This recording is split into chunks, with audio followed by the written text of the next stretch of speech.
Just last August that the Baltimore Police Department arrested Barnett, saying he was the city's #1 trigger puller. At that point, police pinned just one on him from 2014, but a stern warning from the police commissioner then indicated authorities weren't done yet. Remember his name.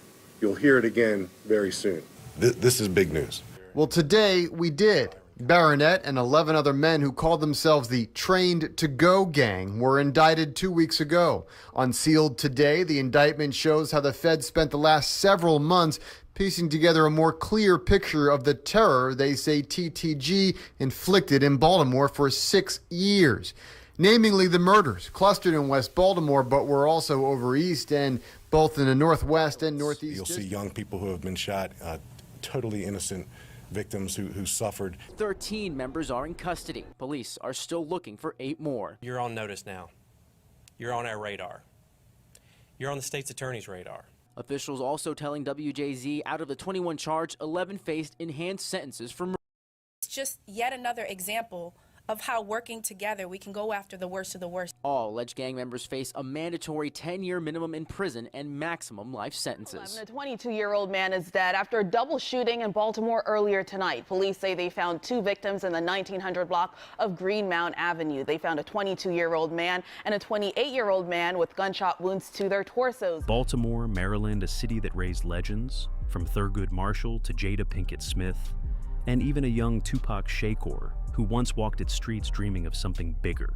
It's a city of rhythm and rebellion, where row house blocks birthed poets, athletes, hustlers, and heroes. But behind the charm that gave Baltimore its nickname lies a darker truth, one etched in boarded windows, police sirens, and candlelight vigils.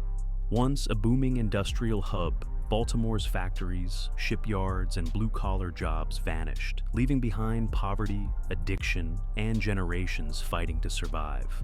Redlining and neglect carved deep divides, turning once thriving communities into open-air drug markets and battlegrounds for survival. Today, amid the beauty of the inner harbor and the pride of its people, Baltimore remains a city split in two, one that glitters in the daylight and bleeds after dark. This story steps beyond the postcards and into the pavement, into the neighborhoods where life and death often share the same block. From Middle East and Cherry Hill to Fairfield, West Baltimore, and Greenmount East. These are the hoods that define the city's struggle and strength, the heart of Baltimore's reality. Cell phone video captures the chaos at East Preston and Greenmount Avenue in North Baltimore, where Baltimore City Police say 31-year-old Shakima Turner was shot to death. The guy had to get this far. It really didn't. One witness who asked to conceal her identity tells WJZ the shooting stemmed from multiple arguments throughout the day between Turner and another woman. That witness says the tension started over a man. They went to my neighbor's house, banging, kicking on the door, saying, "Come outside, we want to fight, we want to fight." Those arguments then escalated into the streets. This video, now circulating on social media, shows a woman running down East Preston with a gun in her hand, chasing after who is believed to be Turner in the distance. The lady grabbed her purse, chased her down the street, shot her. Everybody left the lady to die. A 22-year-old man is dead after a double shooting in Baltimore earlier tonight. Police say they found 2 victims in the 1900 block of Greenmount Avenue. They found a 22-year-old man and a 28-year-old man with gunshot wounds to their torsos. Owner of Digi Business Center on Greenmount says her business has been robbed multiple times by what she thinks is the same person. And she says they used this window to get inside. On February 6th, the person broke into Digi through a back alley window, stealing her cash register and all the money inside. Tia Hamilton, the owner of the business, said she was able to figure out how they got in using surveillance videos. So I was able to see the door was open and how he came through the window. Several months later, on September 30th, the same thing happened again, the person taking a second cash register from Hamilton. And I noticed my register is gone. It's the same MO. He's not destroying anything over here. He comes in, when you see the footage, he comes in through them back rooms and he comes straight here. Rain falls on the corner of Greenmount Avenue and East Venable Street, where boarded storefronts and graffiti mark one of Baltimore's most dangerous intersections. For over a decade, this stretch of Greenmount East has been known as an open-air drug market, a place where dealers and lookouts move freely, and gunfire often breaks the night. Even police and neighbors call it predictable: hand-to-hand deals by day, violence by dusk. This cluster of neighborhoods, Barclay, East Baltimore, Midway, and Oliver sits just north of downtown, a reminder of how neglect and crime feed each other. Block after block of abandoned row houses give cover to drug stashes and guns, and few residents feel protected. The total crime rate here is 277% above the national average, with burglaries, shootings, and assaults so frequent that some locals simply stop calling 911. In 2024, a new carryout restaurant tried to bring hope to Greenmount. A month later, a drive-by shooting wounded 4 people inside. The owner's solution: armed guards outside the door, a symbol of what it takes just to stay open here. Longtime residents remember a different Greenmount Avenue one with busy shops and farmers markets. But decades of disinvestment turned it into a corridor of blight. The Old Town Mall, once thriving, now stands frozen in time, empty, silent, and crumbling. In Oliver, the tragic Dawson family arson of 2002, where a drug dealer killed 7 relatives for cooperating with police, still haunts the community. Despite it all, hope hasn't vanished. Churches and nonprofits are slowly rehabbing homes. Youth mentors are stepping in, and block watches are returning. For every boarded window, there's still a porch light glowing. Families who refuse to leave the place their grandparents built. To outsiders, Greenmount East is chaos.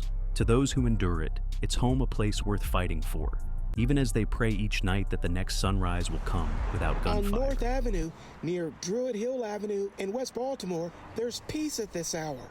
No sign of the daytime deadly gun violence that erupted earlier. The incident caught on camera. Police releasing the images with a tweet Wednesday. Investigators seeking the identity of the suspects.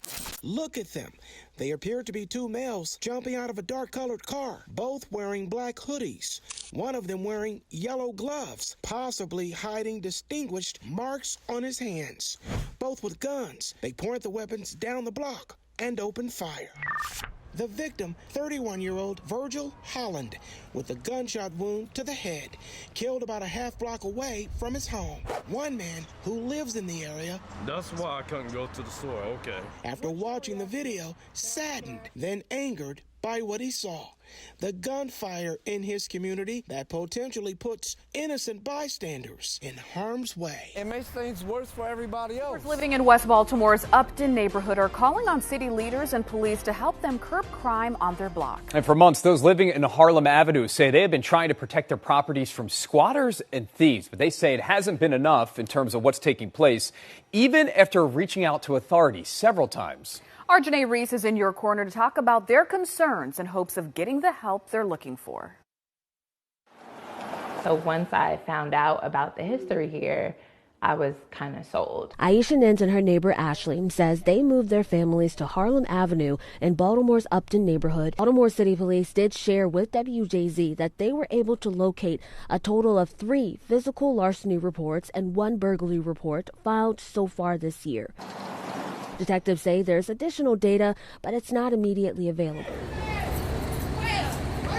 One of dozens of overdoses happening this Thursday near Pennsylvania and North Avenues, just across the street from the Penn North Recovery Center, where nurse practitioner Josie Dantzler was sitting. That's probably the 3rd or 4th person I've helped in the last 30 to 40 minutes. People are just passing out from whatever they're overdosing. I was walking down the street and I hadn't seen his feet sticking out, and I saw him leaning over. This man yelling for help after seeing another man down on the ground. I called medic once I seen his eyes in the back of his head. Never seen anything like that, so yeah, maybe it is a bad batch, but I mean, at the end of the day, it's an epidemic. We deal with this every day, probably not on this high of a, scale, but we go through this every day. Alongside Josie is the harm reduction director for the Penn North Recovery Center, Bernard Nelson. He says they were out there to hand out Narcan and fentanyl testing strips. I've never seen nothing like this. And I never seen nothing like this and while doing the arcade. They were foaming from the mouth, some of them. A surreal. If there's a ground zero for Baltimore's struggle with violence, it's West Baltimore, a broad stretch west of downtown that includes Sandtown, Winchester, Upton, Harlem Park, and Penn North. Once a proud working-class community, it's now synonymous with boarded-up rowhouses, corner stores behind bars, and street memorials of candles and teddy bears marking lives lost. The numbers are staggering. Crime rates about 350% higher than the national average. Yet behind the sirens and helicopters, families still cling to normalcy, kids playing on stoops under parents who have seen too much. Sandtown, Winchester became world famous in 2015 after the death of Freddie Gray, whose case sparked days of unrest. Long before that, Sandtown embodied Baltimore's deepest wounds: poverty, addiction, and distrust of police. Gunfire here is so common that children learn to duck at its sound violence woven into daily life. Many young men don't expect to reach 25, and each killing often triggers another. Fueling this cycle are the drug crews that dominate street corners. In the 2010s... At the top of this indictment is Montana Baronet. If that name sounds familiar, it should. It was just last August that the Baltimore Police Department arrested Baronet, saying he was the city's #1 trigger puller. At that point, police pinned just one murder on him from 2014, but a stern warning from the police commissioner then indicated authorities weren't done yet. Remember his name. You'll hear it again very soon. This is big news. Well, today we did. Baronet and 11 other men who called themselves the Trained to Go Gang were indicted 2 weeks ago.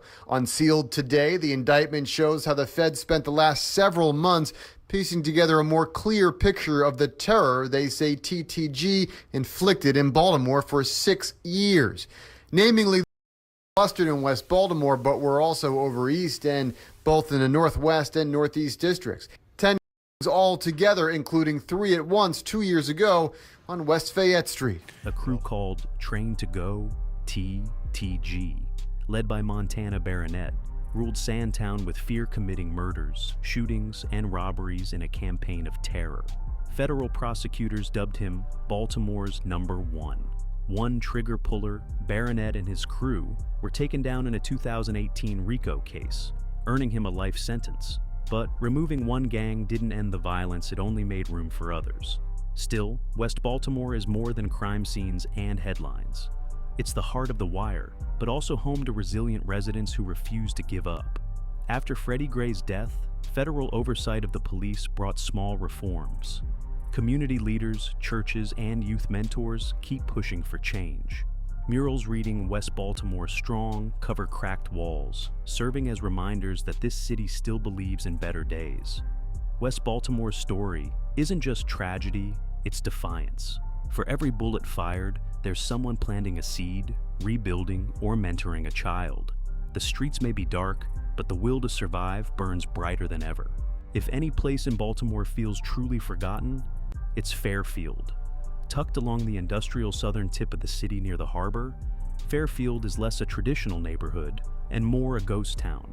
By day, the area is a patchwork of chemical storage tanks, junkyards, and a sprawling sewage treatment plant. By night, the empty streets fall silent under flickering streetlights, with only the hum of distant factories and the lapping of harbor water. Fewer than a few hundred people officially live here, yet by per capita metrics, Fairfield ranks as one of the most dangerous areas in Baltimore. In fact, its crime rate is reported to be 391% higher than the Maryland average, and violent crime a shocking 667% above the U.S. average. How can a near-deserted neighborhood have so much crime? The answer lies in Fairfield's tragic trajectory. Over a century ago, Fairfield was a humble working-class enclave. European immigrants farmed its fertile soil in the late 1800s, and black and white residents even lived side by side here into the 1960s, an integrated rural pocket in an otherwise segregated city. But Fairfield's fate was sealed by the industries that surrounded it. World War II brought a shipyard boom to the peninsula, followed by a painful decline. By the 1970s, as factory jobs evaporated, the city zoned Fairfield for heavy industry, effectively dooming the residential community. One by one, families moved out to escape the pollution and lack of city services. The land itself became toxic, literally engulfed by oil depots, chemical plants, and hazardous waste sites on all sides. With jobs gone and the stench of chemicals in the air, those who stayed lived in shacks amid urban ruins. By 1990, only a few hundred souls remained, nearly half of them below the poverty line. Eventually, even the government acknowledged that Fairfield was no place for people to live. In the 1990s, residents fought for relocation, armed with lawyers and bolstered by a federal empowerment zone grant. One by one, holdouts accepted buyouts to leave their lifelong home in search of healthier lives. The last 2 residents were moved out in 2011, and the final house in Fairfield was demolished shortly after. In essence, the neighborhood was erased, or so it seemed. What's left today is a strange no man's land. The streets and row houses of Fairfield are mostly gone, but the territory remains. Amid this industrial wasteland, illicit activity can breed unnoticed. Police presence is sparse. Abandoned warehouses and empty lots make convenient meeting spots for drug deals or dumping grounds for criminals' misdeeds. Any crimes that do occur are divided by a very tiny population, making the statistical rates sky high. Fairfield's danger, then, is of a different kind than in bustling West Baltimore or East Baltimore. It's the danger of lawless isolation. The neighborhood's residents now are largely stray animals, scrap metal scavengers, and perhaps a few determined holdouts living off the grid. For the few who do remain or work here, essential services are non-existent. Streetlights often blink out, 911 response can be slow, and a sense of eerie abandonment pervades every block. Urban explorers who wander in report an almost post-apocalyptic scene. Rusted playground equipment swallowed by weeds, cracked streets lined with burnt-out house foundations, and the omnipresent smell from the nearby sewage plant.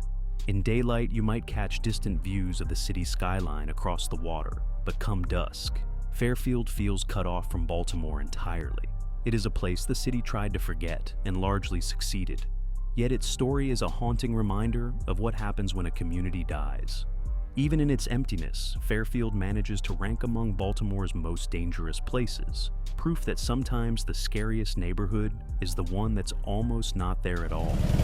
It was literally hours after Baltimore City Detective Sean Suter was laid to rest when the Signal 13 call came out. An officer shot in Cherry Hill. Many of the detectives and officers that arrived at the scene were still in their dress uniforms because they hadn't even gotten home yet from the celebration of life for Detective Suter yesterday. Police say officers with the Southern District Action Team were conducting patrols in the 800 block of Bridgeview Road when they say they saw 35-year-old Alan Johnson Jr. acting suspiciously. Show me your hands.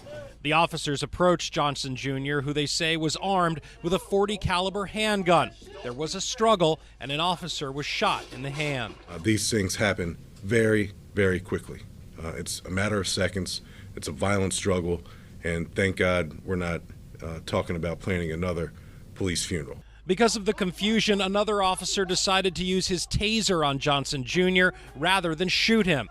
He was subdued and arrested. And it's not always the best scenario to discharge a firearm where you don't know where that bullet might end up. Police say besides the gun, Johnson Jr. had crack and heroin on him. He and a partner were investigating a carjacking lead from overnight. 2 women reported being carjacked on Giddings Street in Federal Hill.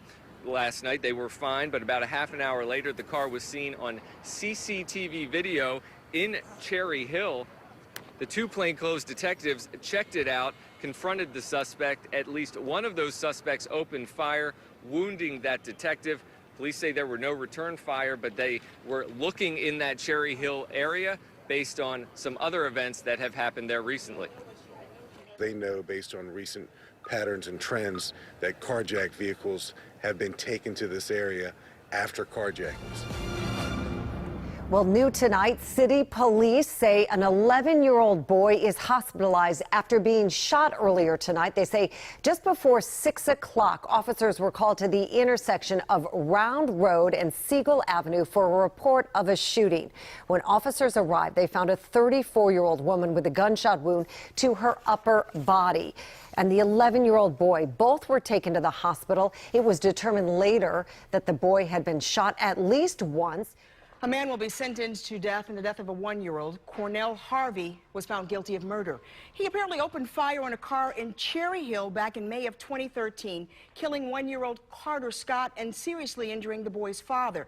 A mistrial was declared for the 4 other defendants in the case. 11 jurors voted guilty on each count for each of the remaining 4 defendants, and 1 juror voted not guilty. On Baltimore's southern edge, Cherry Hill juts into the Patapsco River, a peninsula of worn rowhouses and high-rise projects that can feel a world apart from the rest of the city. Driving into Cherry Hill, you pass under highways and by industrial lots until you reach a neighborhood bounded by water on 3 sides. This isolation was by design. After World War II, city officials chose this remote, marshy area as the site of a large federal housing project for black veterans, in part to appease white residents who opposed black neighbors. Thus, Cherry Hill was born as a segregated model community in the late 1940s, deliberately cut off by geography. Residents soon found themselves living next to the city dump and incinerator, far from employment and shopping. For decades, Cherry Hill was treated like the armpit of the city. All the negative aspects of urbanization fell upon this area, recalls one community advocate. Indeed, Cherry Hill had no supermarket for most of its history, and even today is a food desert. As recently as 2020, not a single grocery store served its 8,000-plus residents. Despite these challenges, Cherry Hill grew into a tight-knit working-class black community. Generations of families have called its brick row homes and public housing towers home. But poverty and neglect took a toll. By the 1980s and 90s, the neighborhood became notorious for drugs and violence. Cherry Hill currently endures a crime rate nearly 291% higher than the Maryland state average. Open-air drug dealing and gang turf wars have scarred the community. In fact, Cherry Hill has long been dominated by rival street crews. One local gang known as Hillside ran a lucrative drug market, peddling drugs in and around the Cherry Hill Homes housing complex. Hillside members enforced their territory with brutal violence, engaging in running gun battles with adversaries from groups like Up to Hill and the Lake Brook Circle Boys. For years, residents were caught in the crossfire of this feud.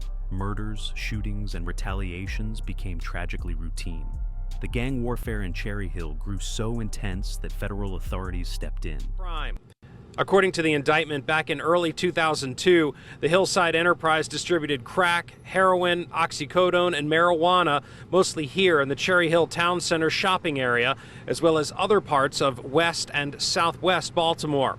The indictment goes on to say they used various homes in Cherry Hill to cut and package the drugs, then bought guns with the money, guns routinely used in violent acts, including 13 retaliatory murders and shootings of a 13-year-old and 9-year-old. We're dealing with young people with no code of ethics who are killing women and killing children. It's why it's so important for us as law enforcement to work collaboratively, but more important, for the community. All suspects are charged with drug conspiracy, but if found guilty, could get heavier sentences if the feds can prove they committed murders. This can give the city a chance to wipe these unsolved murders off their docket. And all 21 defendants are now facing a minimum sentence of 10 years in prison, up to life as the maximum if they are found guilty. As the Hillside Enterprise, the court documents in my hand say they're also responsible for a number of violent shootings and murders in the Cherry Hill area of Baltimore. An area of Baltimore City that's been frequently rocked by violence. Sometimes I don't even look at the news because it's so depressing. In 2019 and 2020, over 20 Hillside members were indicted on racketeering charges, including multiple homicides of rival gang members. In one incident described in court, a Hillside member brazenly shot and deleted a UDH rival in broad daylight on a neighborhood street, using a 9 pistol with an extended magazine. That gunman, along with Hillside's leader and many others, is now serving decades in federal prison. These crackdowns delivered a temporary respite from violence, but new groups often try to fill the vacuum. Cherry Hill's reputation as ground zero for gang activity in South Baltimore persists, and the statistics are grim. The neighborhood's violent crime rate is among the highest in the city.